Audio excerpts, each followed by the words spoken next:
చూసుకోండి పూలదండ.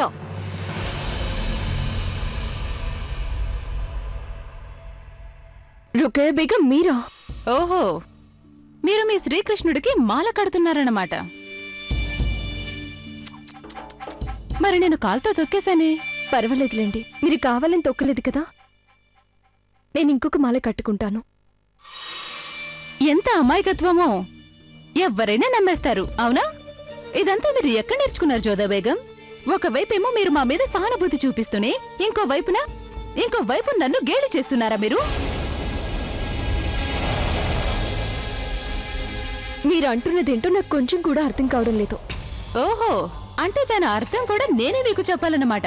జోదా బేగం, ఉయ్యాలని అడ్డం పెట్టుకుని మీరు చేసిన ఆ పనికి అర్థమేంటి? జలాల్ దృష్టిలో నన్ను కించపరచాలనే కదా నన్ను గేలి చేయాలనుకున్నారు కదా మీరు. జలాల్ దృష్టిలో పైకి చేరుకుని నన్ను కిందకి తోసేయడమేగా మీ ఉద్దేశం. ఎందుకంటే మీకు తెలుసు నేను గర్భవతిని కాదని. పరిస్థితుల్ని అపహాస్యం చేసిన వారు మీరే రుకయ్య బేగం. మేం మిమ్మల్ని ఎంతగానో నమ్మాము, కానీ మీరే మా మనోభావాలతో ఆటలాడుకున్నారు. అందరికీ అబద్ధం చెప్పారు.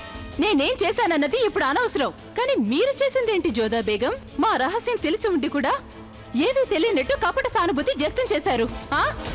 నేను చేసిన పనికి నేను అస్సలు సిగ్గుపట్టలేదు. ముఖ్యంగా మీ ముందు అస్సలు సిగ్గుపడ్ను. ఎందుకంటే ఇదంతా మీ వల్లే చేయాల్సి వచ్చింది జోదా బేగం. ఏ విషయం నాకు కష్టంగా ఉందంటే జలాల్ నన్ను క్షమించేయటం, అది కూడా మీరు చెప్పడం వల్ల. నేనలా మీ మీద జాలిపడి కాదు రుకయ్య బేగం. నేను మీరు తప్పు చేశారని అనుకోలేదు. మీరు అలా ఎందుకు చేశారో నేను అర్థం చేసుకోగలిగాను. ఆ సంగతి నేను షహిన్షా గారికి చెప్పాను. అంతే తప్ప దాని వెనక మిమ్మల్ని కించపరచాలనే ఉద్దేశం నాకేమాత్రం లేదు. నేను షహిన్షా గారికి మీకు వారికి మధ్యగల స్నేహం గురించి జ్ఞాపకం చేశాను.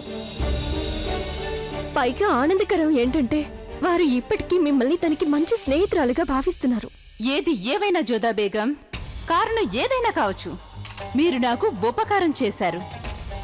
ఈ రుకయ్య ఎవరి నుంచి ఏ ఉపకారాన్ని ఆశించదు. సందర్భం వచ్చినప్పుడు మీరు చేసిన ఈ ఉపకారానికి వడ్డీతో సహా రుణం తీర్చుకుంటాను నేను. అప్పుడు మీకు సాయం చేసి